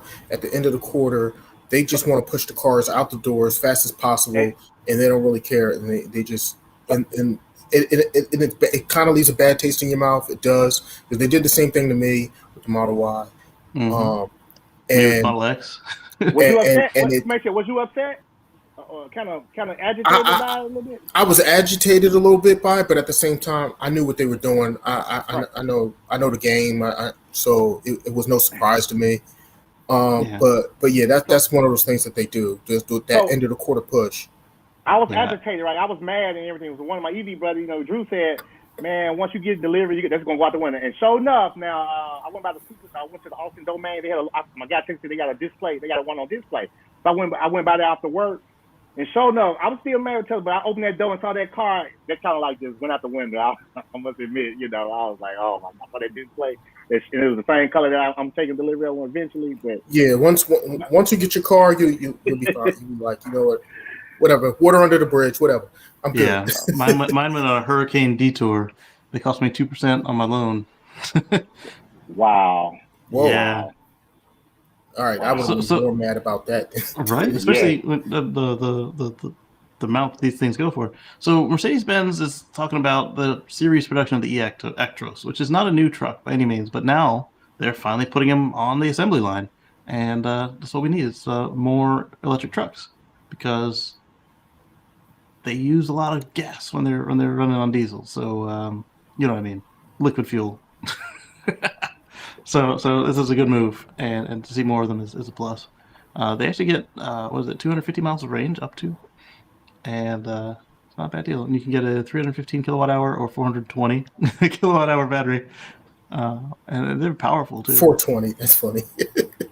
Well, that's the one I would want. 420. Yeah, exactly. I thought that was cool. Give me the longest range possible. Yes. This one was interesting to me, and it goes back to what we were talking about with an efficient air conditioner. I should have moved the two together in this discussion. So this person here says, "Thank you, Tesla, for keeping us cool during this unprecedented heat wave. Tesla's rock." Let's see if this takes up my whole screen or just the window. Okay, good, just the window. This is the Model Y under there. It's running the air conditioner into all these box ducts into the house. What is happening? Their home air conditioner either didn't exist or couldn't keep up with the heat, so they're using the Model Y and improvised. And they used a bunch of empty cardboard boxes as ductwork. Yep, and a fan. Wow. Yep. Where did they say the details on this thing? This guy says, 90-degree temp. Some other folks suggested that they use dryer duct, and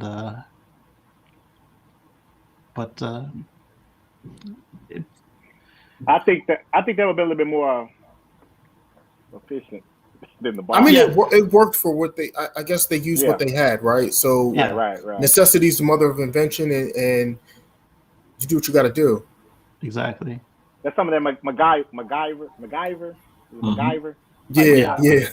Okay, here it is. The comment from the original poster said, I'm used to the OPs putting their stuff right under the videos or pictures, and so that's what threw me there. They said the air conditioners were sold out everywhere, not so many options left, unfortunately. Also, it was surprisingly effective. Temperature in the garage open was 48°C, 118 degrees Fahrenheit. And so I'm guessing this is Europe then, or Canada. Wait, it was what? 100 and what? 118 in the garage. Okay. Yikes. And the air coming in the house from the car was 25°C or 77 degrees Fahrenheit. And they were able to maintain 27°C downstairs. or 81 degrees Fahrenheit. So either that's Europe or Canada, because they're using centigrade as their default. And that was something they said in response to some smart butt saying that that it seems exceptionally inefficient. And another person's like, "Why don't you just buy an air conditioner?" Because there were none to buy. Obviously, that just buying an air conditioner wasn't an option for them. Exactly. But however, I mean, they successfully maintained their temperature inside the house at 81 degrees, which is still warm, but it's not deadly anymore. It's not right. It's livable. It's not 120. So yeah. So there's their Twitter version of it. They tweeted to Musk, and then I liked this guy's response: "If it works, it works. Improvise, adapt, overcome." Exactly. So Tesla Gigafactory Berlin's detractors are striking back and going to a higher court. If you can't win, block them in court. I mean, if your way is so much better, prove it. That's all I have to say. Just prove it. You don't gotta block Tesla. If Teslas are so bad, then nobody will buy them, right? Let the market decide. Isn't that it's because they're lying to themselves. They market concept. Yeah, they're lying to themselves. They know that their stuff isn't as good. So then Elon says, "Congrats Tesla team on over 200,000 cars built and delivered in Q2 despite many challenges." Which, by the way, 200,000 all-time high. Congrats, guys. And then I got some further details on it because that's what I do for you guys. It's funny how they just keep having all this growth year over year, but then there's so many shorters that are still like, "Oh, they'll never sell." "Oh no, they're gonna fail. They suck." And the other companies are gonna, the Mustang is a Tesla killer. All right, so let's make this bigger for you guys. Yeah, so aside from injuring myself, I also go look up stuff. So somehow they managed to produce 2340 Model S's and X's. This is the first time in a while that they haven't sold or delivered more than they actually built, which I found to be interesting. So they delivered 1890, but it's probably exactly because they hadn't sold any cars for months on end. Model S and Model X have been stopped since January. And then they put Model 3 and Model Y on hold while they figured out the radar situation. So that's probably why there aren't more delivered than sold, like typical. But that is a little weird that quarter after quarter they could deliver more than they actually built.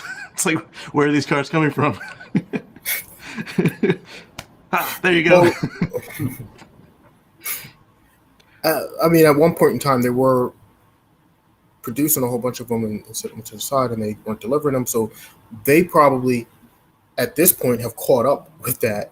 And so now, the production is probably going to outpace the deliveries slightly. Yeah, this is not much. They probably not much caught up. Yeah. Yeah, but and then I said you'll still have shorters, people who don't believe in the fact and the numbers and stuff like that. Yeah. Because as expected, math is weird like that. It is. The Model S and Model X have more people leasing them than the Model 3 and the Model Y. Key tip: if you want to keep your car after the lease, don't lease a Model 3 or Model Y because they have no purchase provision. Once your term is up, you must turn it in. That is not the case of the S and X. So if you want to lease a car and keep it, and then you want it to be a Tesla, it's got to be a S or X. I saw a tweet the other day that somebody said, "Oh, the Ford sold more Mach-E's than Tesla sold Model S or something like that." Hey, what's up? And I was like, wait, Ford sold more Mach-E's than Tesla sold Model S's or Model X, one of those, or it might have been both combined, right? Yeah. And I was just like, but Tesla had they stopped selling them for a while. They literally stopped selling them while they were doing their whole update and refresh and everything that they were doing. So that's not an accomplishment. Right. And then the next quarter, they just continued to blast them away. So, and then on top of that, if you look at the vehicle that everybody's comparing the Mach-E to anyways, the Model Y, and if you look at the sales of the Model Y, that thing, they can't make enough of those. Performance. You order one right now, size. you got to wait till September to get it. Yeah. Performance, size, price. That's the competitive vehicle, not the Model S and the Model X. Cinema is asking, do you guys take your Tesla through the touchless laser car wash? Thoughts? No. Yeah. Priscilla only watches his at home. If there are no brushes, I will occasionally go through a car wash, but it's rare. And because I've got the full wrap on the car, and then I've got that stupid boy racer plate on the front, that any touch car wash would rip my license plate off, and then I get a ticket. So I pressure wash at home, and occasionally I will go out to the coin wash with that circle brush and the foam, and I'll scrub it. And very rarely will I do a laser wash, mainly because it doesn't even usually get the bugs off for me. But I never do a touch wash with any of the soft touch bristles or any bristles. Omar has had his car longer, so he's kind of beyond the baby in the car. You said you've done it a handful of times, right? So like Purcell baby's his car because that's his show car, that's his baby. It is a show car, literally. He's gonna put the soft kid gloves on and wash his baby hand by hand. And his car is immaculate, and it shows. You can tell his car is phenomenal. Thank you for the comments. Me personally, I'll pay you some money later for those comments. Personally, at this point, my car is a 2013. And to me, I look at it as it's a car, just like a regular car. I treat it pretty much like a regular car. So that being said, I've gone through every type of car wash there is. And I will tell you that I now do have some swirls, so you can see on the hood of the car because of that. And at this point, the car wash that I use most regularly is one of the ones that are touchless, that just have the high pressure. As far as automatic car washes go, I don't always use those, but I use the most often is the touchless one without the brushes. But there's also one of those quote unquote soft touch that have the softer brushes that are nearby, that I'll sometimes use that one as well.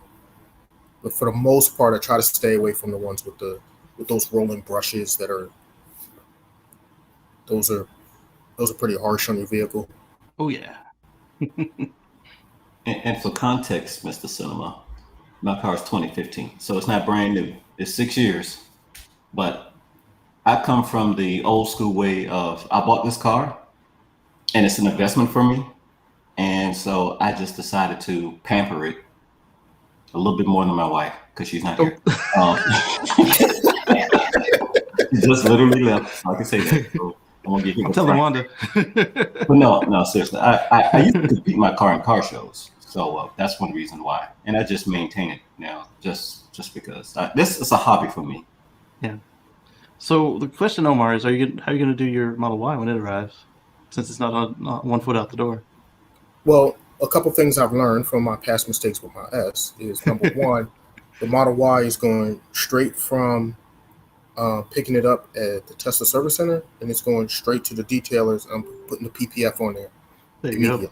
That's, there you go. First of all. So I'm going to put that, that paint protection film on there. Then number two, I'm most likely not going to take that to the touch car washes probably at all, except for the manual one. When you use the brush yourself and that type of thing. So one thing that will help you with that is every time you think about going to a touch car wash that's not you manually scrubbing it with a brush, look at the receipt for your PPF before you go in that wash tunnel. Because they don't guarantee it, and it might rip it right off. Right. Well, I don't want to do this. Well, the other things with the PPF, it might make the bugs come off a little bit easier. I've ceramic coated my PPF, and like literally, I can just do this, but most of the time water will get them off. Right. So because of that, it making it a little bit easier to scrub off, then yeah, I'm probably just going to be hosing that thing down in my driveway. Yep. So another thing I put down on the delivery numbers situation was I said, how did I phrase it? Because the next thing that came up was what Stephen at Solve the Money Problem called CNBS. They wrote an article about how they didn't meet the numbers, and I said, also, why does it matter what the analysts think the number will be if they've literally never been right? Also, always too high or too low. Plus, they always focus on cars when the company makes and sells more than just cars. And that's so very true. Like a lot of people forget and look at them as just a car company when they're actually much more than that, and Yeah. they have their hands on a lot of other things.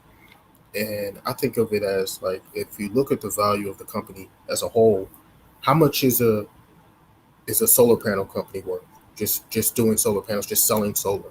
How much is a company just doing batteries and an energy company just selling batteries? How much would that be worth? How much is a Panasonic or Cattle or LG or whatever? And how much is a company worth that's just selling cars, only cars? Right. Like, you put all this in and you combine them all, and then on top of that, if they can figure out the self-driving, if they can really get that perfected, how much is a ride-sharing company worth? Because they're going to jump into that market, and Yeah. I mean, And there's then all how these much is different a things. bunch of And little then ride-share companies, because we're all going and to then have one. how much is a car insurance company worth?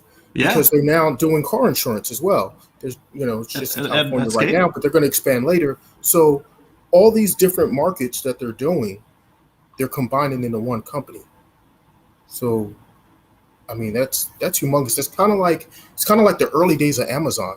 Yeah. They started off just selling books. And people are like, "Oh, they're never going to make it. Like, how much is it? They're selling books online. Like, who's They're going to do losing that?" money building warehouses for books. Right. And then as they were building warehouses, expanding, doing all this stuff, they just keep losing money. They're bleeding money. They're going to fail. They're going to fail. And then the next thing you know, they started selling everything from A to Z, and now they're a huge conglomerate. Yeah. Another thing that came up here on Twitter was, speaking of Musk, Trevor's saying congratulations on record-breaking quarter, Elon Musk at Tesla. Time to release the Kraken and give us an update on this. And apparently Elon was in a good mood. He said, Friday afternoons are usually Tesla design studio time. Cybertruck will be almost exactly what was shown. We're adding rear wheel steering so it can do tight turns and maneuver with high agility. Lots of other great things coming. Yeah. Because sometimes I find I look like the Austin Powers airport tram situation turning in the hallway with my Model X, because they don't build parking lots, cheap ones. They don't build them for, but cheap, I mean, tarmac is expensive. And so, when you save some money, you put the cars close together. And so the Model X, something that somebody else can just one motion, I actually have to stop and back up a few times. Omar and Marcus and Purcell, you've seen this too with your Model S. Not as bad as me, because you've got the less length. Where something you should be able to do in one motion, you can't. and so it'll be awesome to see that this much larger vehicle isn't going to exacerbate the problem. It's going to be able to turn the wheels opposite directions and become a tighter turn. And then a bunch of people. I'm excited about that. Yeah. I mean, that could potentially, have the truck could potentially have a smaller turning radius than my Model S does. Yeah, and I like that, because I was afraid it was going to be even worse, and to know that it could be better. A bunch of news organizations, sorry, not news organizations, a bunch of Tesla, both fan and anti-fan in the same publication, they went into the crab walk, which was a really weird conclusion to jump to. I mean, yes, physically, if the thing is software controlled and doesn't have like the old Delphi system, then yes, that's possible. But he literally said, so it can do tight turns and maneuver with high agility. Crab walk is a gimmick. Doesn't mean that you won't ever find a use for it, but having the wheels turn together on the highway speeds and turn opposite at low speeds would be much more useful than having them turn together at low speeds so you can go around a boulder and a diagonal. This guy's asking about the midgate. I hope he does respond to that. That's cool. Mode to still the two tillers as a kid. I used to still like. Oh, that's actually kind of cool, like a fire truck. But I think that would be less safe. The hook and ladder fire trucks. Mm-hmm. Yeah. I think some people are going to be disappointed that it might not fit in garages, that Cybertruck. I just assume it won't fit in your garage, and then you won't be disappointed. Yeah, I already plan on keeping that in the driveway, not in the garage. Plus, if you get the solar kit, then you don't want it in the garage because then it's costing you electricity. Where it could be gaining it. I'm speaking to some people who own townhomes who think they're going to fit 2 Cybertrucks in their garage. with their 7 power walls.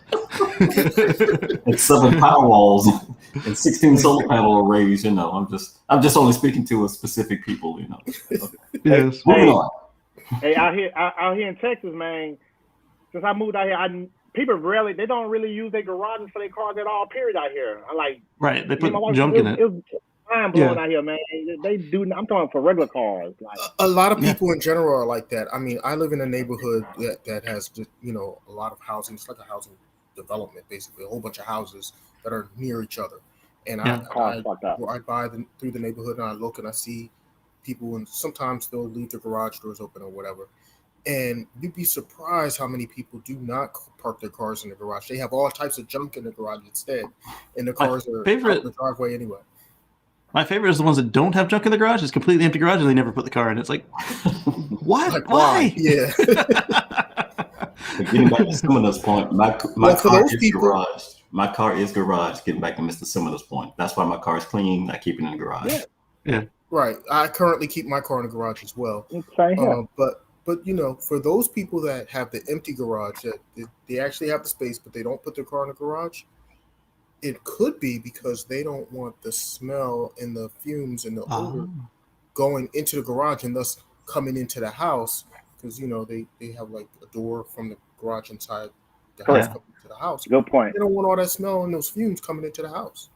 Maybe they use the garage for activities. Maybe. I know my across the street neighbor, his garage is so packed. He has like a little trail that kind of snakes to the door. I mean, when you open the garage door, it's like you see stuff. I'm not going to say junk. And it's like a little pathway that you kind of snake around and go to the door. I'm like, Jesus Christ, if your house catches on fire, this is why. Right? Yeah. I'm hoping that my next place has a 2-car garage. That way I can keep the cars in and have space. Go ahead.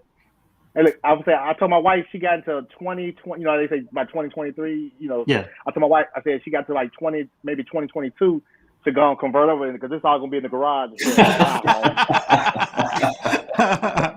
Easy on. Look, I thought violators will be told. Her Mercedes will be told. Oh, man. That's funny. So Dawood, speaking from experience, he said that he's got the X and the Y, and parking is way easier. On the Y, yes, parking would be way easier on the Y. Yeah, so that's something I'm looking forward to. It's smaller, it's shorter. The turning radius. I mean, I would imagine that it would be. The S is a little difficult in parking too. Got a little fatter rear end. It does. Yes, it does. And then the X accentuates that. I'm like, am I really parking on crooked am I that? Then like I'm like, oh, that's why. Yes, I have to kind of readjust. Well, the car is shaped like a triangle. It me off. Mm-hmm. It's like an arrowhead. I'm assuming Dan put this in the document for the week. I put that in there. Oh, you did? Okay. Yeah, remember last week we were talking about the VTOL? We mentioned it. Yeah. Vertical takeoff and landing. That was the one that I had saw. Okay. This looks like it's an enhancement of the NASA version, and I can see how that could work. And what this is fully autonomous. It takes off vertically, and Holds what, 6 people? It can go up to 150 miles an hour. Mm-hmm. But it only goes like 60 miles of range. But the fact that you're going, 60 miles as the crow flies, and the concept behind this is for it to be basically an air taxi, and that anybody can basically get a ride from it. They said that they're targeting like $40, for a person Per ride? to per ride, Okay. and it'll save you a lot of time. Like that, so basically, something that would take you an hour to get to in a car would take you like 10 minutes in this. So that's their whole shtick. So if this thing is electric, I could use it to get to and from some of my work excursions. Yeah, it's fully electric. $40, it might be worth the stress. And places like New York, or something like that, where they have like insane traffic. Yeah, I could see this. I could see this really taking off. it doesn't look like it'll be quiet. It would be quieter than a helicopter. That part, okay, I'll give you that because it's fully electric. Yeah, but yes, if it'd be really loud like a drone. I'm sure, like Mm-hmm. So then this came up in my feed thanks to Leilone Munter, the race car driver, Tesla evangelist. She found this from Unearth. It's a documentary on a pair of the two guys who just switched places on the screen, where they are former Exxon Mobil lobbyists, and they talked about their. I want to mute you for a second, Marcus. So they were talking about how they successfully did a bunch of stuff that's against our interest, as far as being able to breathe clean air and drive electric vehicles, etc. And I'm going to put a link to that in the chat right now. I know that place. I'm sure yes, you do. Yes, you do. All right. So how do I think I've been there once. Okay.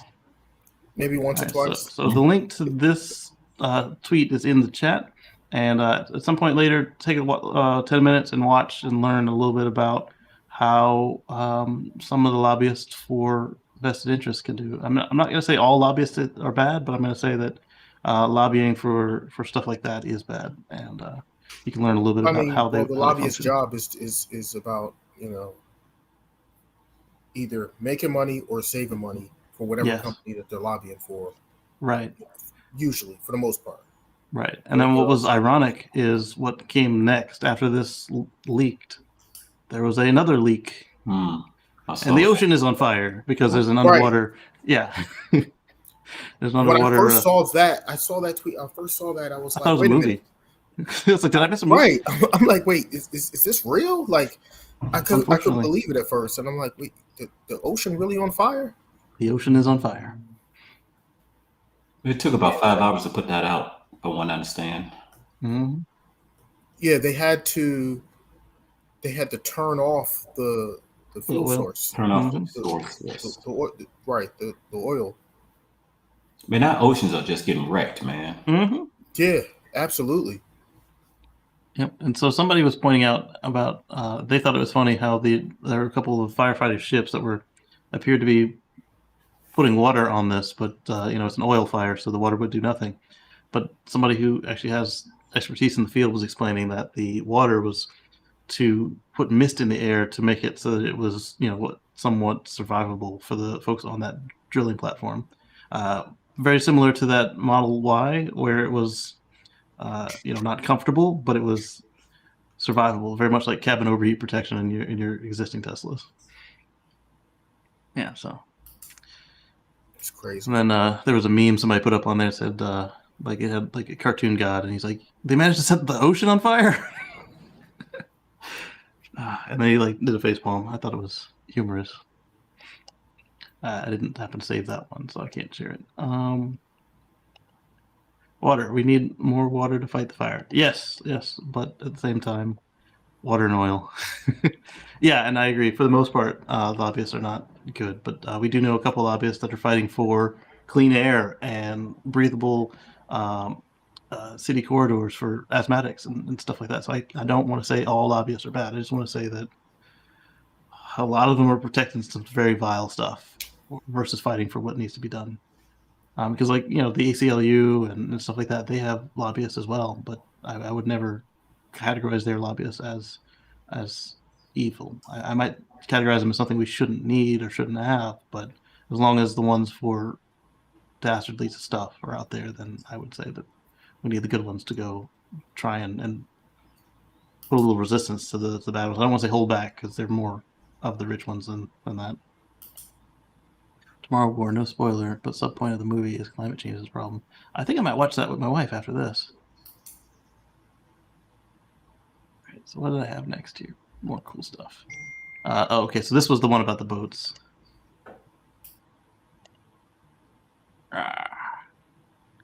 And it was also the original reporter. It's in Spanish because it was in Mexico.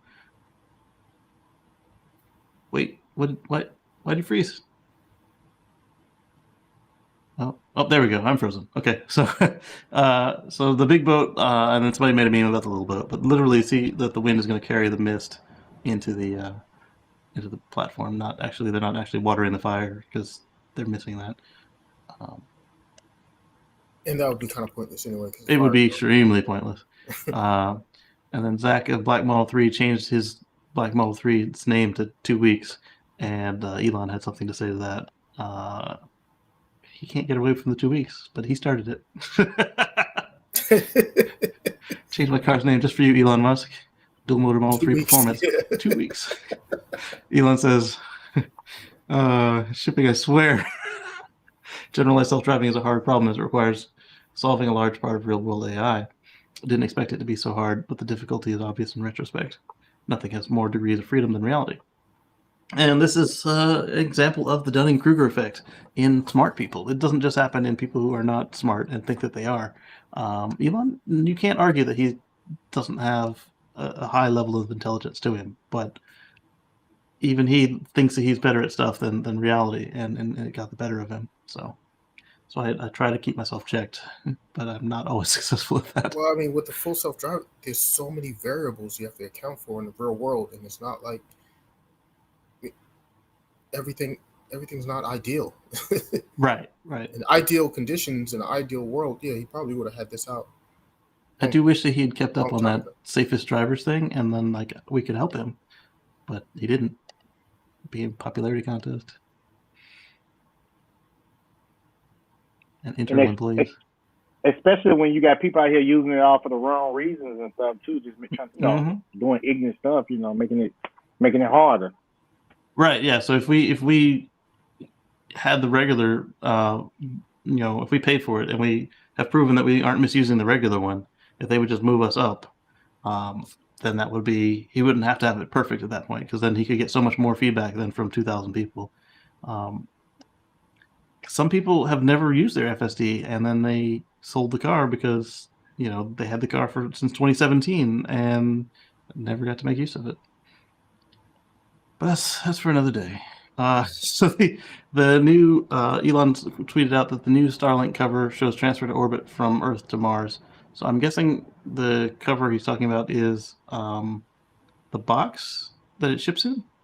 I don't know what other cover they're using unless he's got it on the face of McDishy McFlash base, which would seem to be counterproductive to make that have a print on it. So the box makes sense to me. Unless this is the router. See how it's shaped here? Yeah, I don't know. And somebody's asking him about Kessler syndrome, and then he says that he can fly the starship around to chomp up debris, and then this guy's making fun of Blue Origin. And then somebody else did the math and said it would actually fit, barely.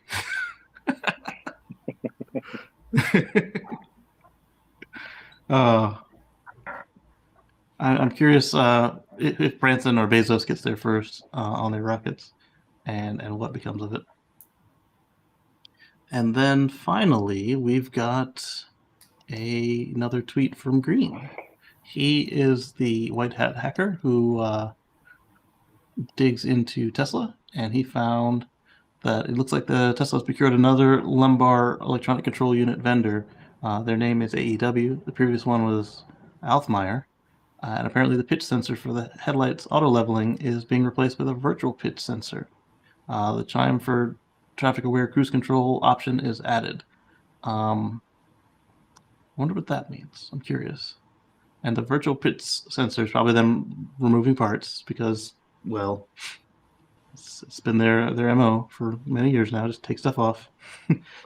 But at the same time, you can get it with other sensors. I just hope that they've already solved it rather than plan to solve it soon, like they did with the wipers and the auto headlights and radar and. Yeah. All right. So, there you go. And so that's what's new in the world of Tesla firmware, aside from being given back the ability to speed in the radarless cars.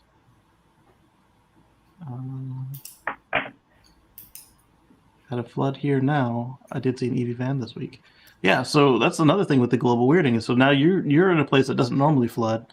I bet you that some other part of the world at your latitude that normally is flooding is now bone dry and hasn't had rain in weeks or months. And it's